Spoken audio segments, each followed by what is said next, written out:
Hi friends, நான் Karaikal doctor Nishar. நம்ம collection சேனலை சப்ஸ்கிரைப் பண்ணுங்கள், ஃப்ரெண்ட்ஸ்க்கு ஷேர் பண்ணுங்கள், லைக் பண்ணுங்கள். இன்றைக்கி நம்ம பார்க்குறது லெபனான் நாட்டுடைய 5 பியாஸ்டர்ஸ் காயினை பற்றி நம்ம பார்க்குறோம். இந்த காயின் வந்து 1961ஆம் ஆண்டு லெபனான் அரசாங்கம் வந்து வெளியாகியிருக்காங்க. கிட்டத்தட்ட 64 வருடங்கள் ஆகிவிட்டது. இந்த காயினுடைய வெயிட் பார்த்திங்கன்னா 3 gram, diameter 20 mm, thickness 1.5 mm.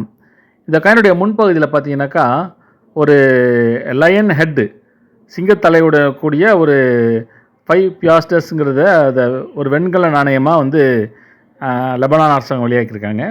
பின்பக்கம் பார்த்தீங்கன்னாக்கா ஒரு மரத்துடன் கூடிய நாணயத்தையும் அதை வந்து வெளியாக்கியிருக்காங்க. ஒரு இன்ட்ரெஸ்டிங்கான காயின்.